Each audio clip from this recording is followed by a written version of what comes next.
premature babies fight every day for their lives. They need our support and specific care. We visited a neonatal unit at the Cochin Port-Royal Hospital to meet a special caregiver, Stéphanie Dupagne, a music therapist. Je m'appelle Stéphanie Dupagne, je suis musicothérapeute à la maternité Port-Royal en service de néonatologie. Alors, il faut d'abord que je vous explique un peu le contexte de la néonatologie. C'est un service donc qui accueille des prématurés, des grands prématurés et des extrêmes prématurés. Il faut savoir que la naissance prématurée, c'est un choc, c'est une grande épreuve pour le bébé, mais aussi pour les parents. Un bébé qui naît prématuré est déjà tout de suite séparé dès la naissance de sa mère et reçoit des soins et des tests quotidiens intensifs qui peuvent être douloureux, en tout cas intrusif, et tout ça en plus dans un environnement bruyant qui peut être parfois aussi anxiogène. Alors on a en ce moment tendance, et c'est une bonne chose, à favoriser ce qu'on appelle les soins de développement, dont la musicothérapie fait partie. Ce sont des soins qui s'ajoutent aux soins médicalisés, qui sont là pour améliorer le bien-être du bébé.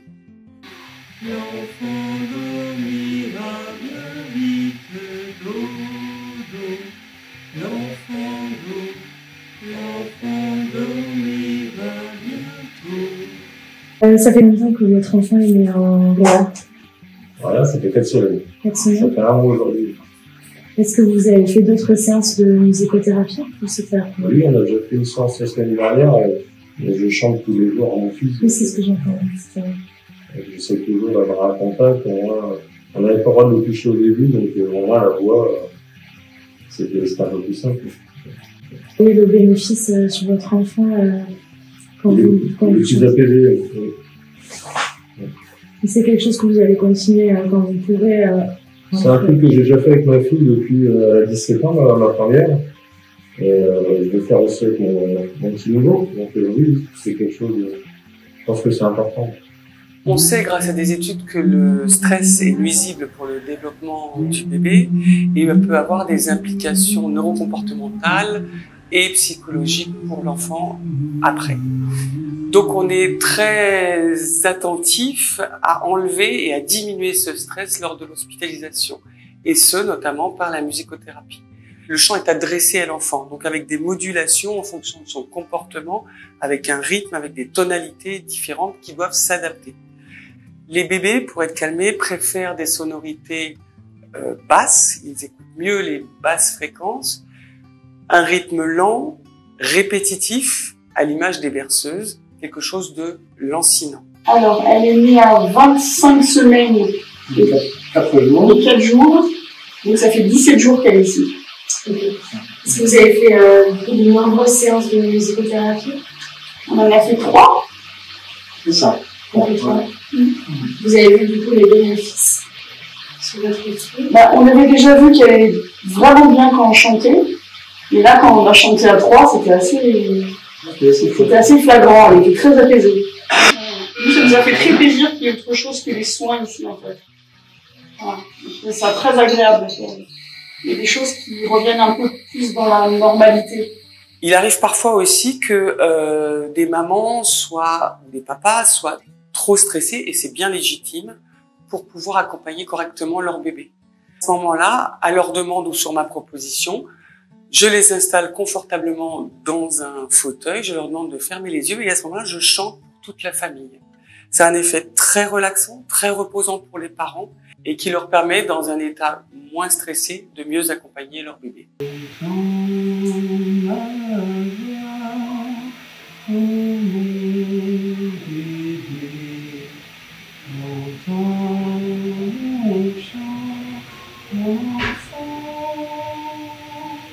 On a eu l'occasion d'avoir eu quelques séances et ça lui fait du bien. Il aime bien, il est tout calme, il écoute ça et il est tout étendu. Après il dort. Elle est venue à plusieurs reprises elle écoute. Et après lui il se détend, il lâche ses petits bras, il écoute. Oui monsieur, ouais.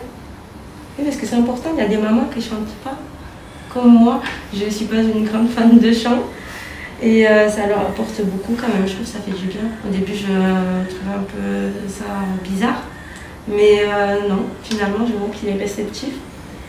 Monsieur, ouais. Vous pensez que vous allez continuer à... Enfin, commencer du coup, si vous faites pas ça d'habitude? Oui. Des petites chansons. Oh, maintenant elle chante. Hein. Oui, toute maintenant, seule encore. Voilà. Ah. Il y a toujours la petite timidité de qu'on n'est pas forcément à l'aise, mais il a sa petite berceuse que je chante aussi. Mais c'est vrai que j'ai remarqué que même si on ne chante pas, mais qu'on fait des petits bruits de fond, et ben ça leur fait énormément du bien. Moi, je vois, j'ai endormi plusieurs fois comme ça.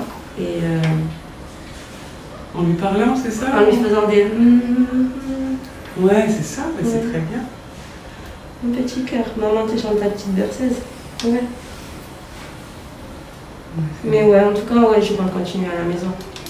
Puis après, il y a ses frères aussi. Ils sont un peu moins timides que maman, donc je sais qu'ils vont leur chanter des choses. Ouais. Ça fait 4 mois et demi qu'on est là. Ouais. J'ai déjà chanté pour vous deux, je crois. Oui, ça, si. Pour reposer. Oui, quand vous étiez venus à un moment où c'était... un peu stressant. Voilà. Oui, je me souviens. Parce que le parcours est toujours stressant. Il y a des hauts, des bas. Il y a des nouvelles plus ou moins bonnes. Voilà. C'est qu'on n'aimerait pas entendre, qu'on aimerait bien rentrer à la maison. Mais après, je dis que c'est important quand même, parce que c'est vrai que des fois, on est un peu gêné de parler à ses enfants. Et ça leur fait du bien d'entendre, même si c'est de la musique, même si c'est... Parce qu'à force, on ne sait plus trop quoi leur dire. À force de parler, on est tous les mêmes.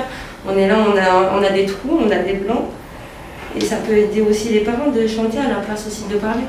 Qui est un enfant dans une naissance prématurée se sentent vite dépossédés de leur rôle parental.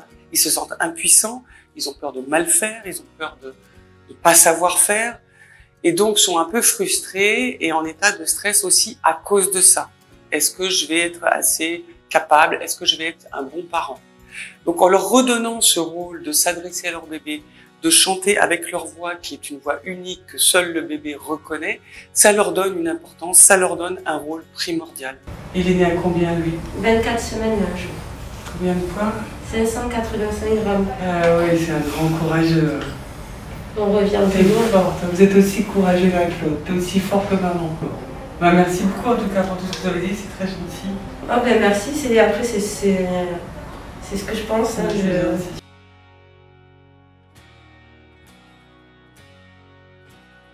Donc, je suis Fabienne Cotru, psychologue dans le service. Ici, c'est un service de type 3, donc nous accueillons des bébés nés extrêmes prématurés pour lesquels il y a un enjeu vital dans certaines situations. Et nous avons souhaité proposer cette médiation de musicothérapie parce que les parents peuvent avoir été extrêmement choqués par cette naissance prématurée, sidérés par la situation, et il s'agit de pouvoir créer le lien avec leur bébé. Chanter à son bébé, c'est assez naturel, et l'intervention d'une collègue musicothérapeute peut faciliter les parents dans cette démarche.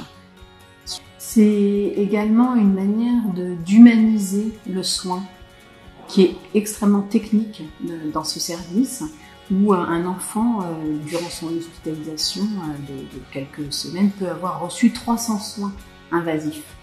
Donc là, c'est un soin parmi d'autres, mais au moins qui lui permet d'être plus tranquille, plus apaisé.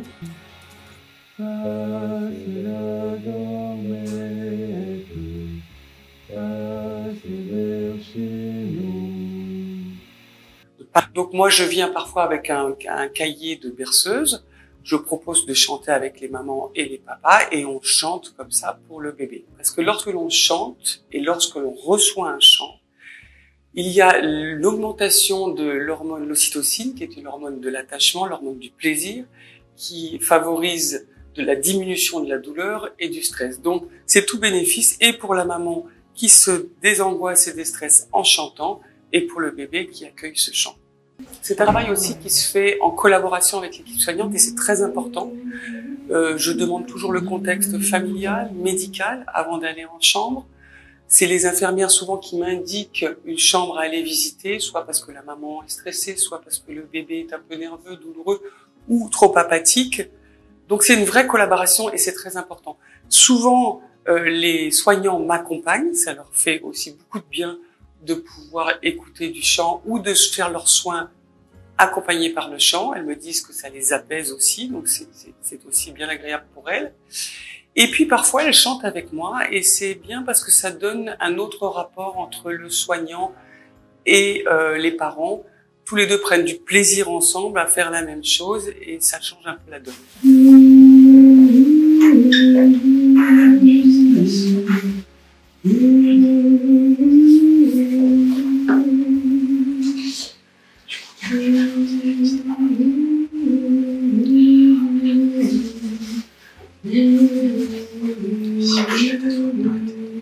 Bonjour, je suis le docteur Juliana Patcaille, donc je suis pédiatre, néonatologiste, je travaille dans le service de médecine et réanimation néonatale de Port-Royal depuis maintenant, on va dire plus de 20 ans. Et donc c'est un service qui a comme principale activité la prise en charge des grands, des extrêmes et prématurés, donc des bébés qui vont rester hospitalisés plusieurs semaines voire plusieurs mois.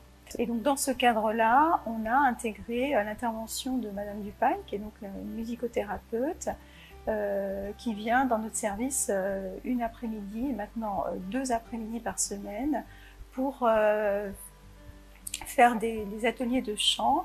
Donc cette intervention, elle a commencé il y a maintenant 6 mois, progressivement. On a vu Madame Dupagne qui s'est intégrée parfaitement à l'équipe, hein, et qui est devenue maintenant je dirais une activité qu'on attend avec impatience, et surtout les familles qui en redemandent. Il y a des familles qui sont demandeuses toutes les semaines. Non, mais bon, après... On peut lui chanter quelque chose d'un plus ouais, carrément. Ouais. Carrément. Bah, lui, c'est ce qu'il lui faut, un peu de contact, hein, parce que ça d'accord. manque un peu. Ah oui, d'accord. Elle va te stimuler.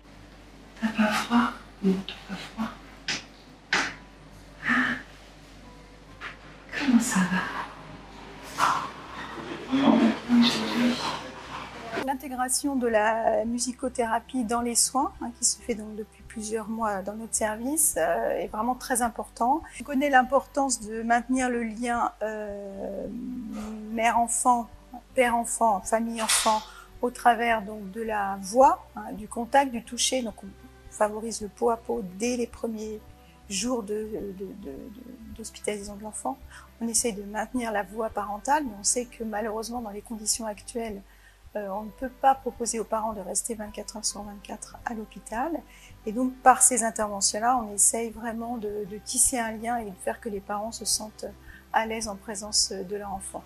Et ces interventions-là ont été montrées, hein, il y a beaucoup de travaux qui montrent l'importance de maintenir ces liens sous différentes formes pour le devenir de l'enfant et notamment son développement neurologique et dans toute son enfance. Tout de même, cette pratique est encore peu présente en France, dans quelques hôpitaux seulement, au contraire des pays du nord de l'Europe, où il est quand même très très souvent proposé. Donc c'est certainement une pratique à développer au sein des services de réanimation.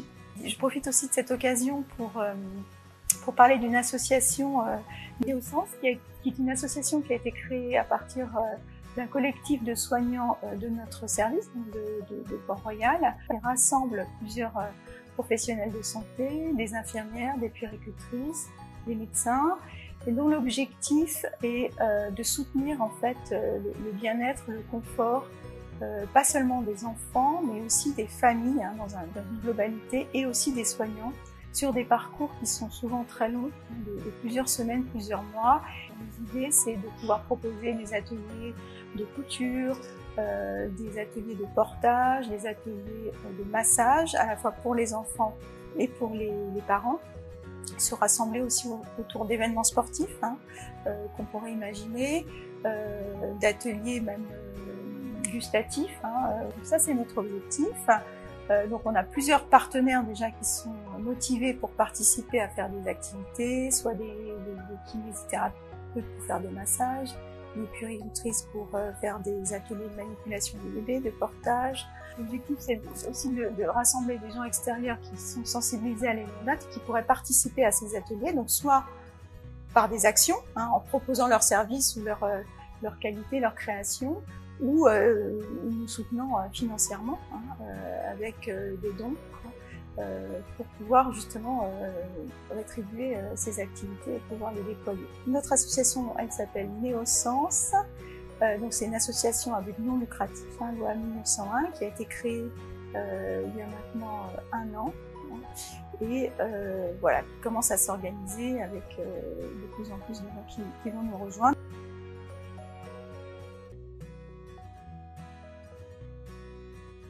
Il arrive que les parents ne souhaitent pas chanter, ou ne veulent pas chanter, ou n'aiment pas chanter. J'ai aussi un instrument de musique qui s'appelle le tone drum, qui est un instrument de percussion douce, avec un son très enveloppant, très contenant, un peu résonnant à l'image du bol tibétain, qui peut être aussi un moyen d'interagir pour le papa ou la maman s'ils ne souhaitent pas chanter et jouer une petite mélodie pour leur bébé.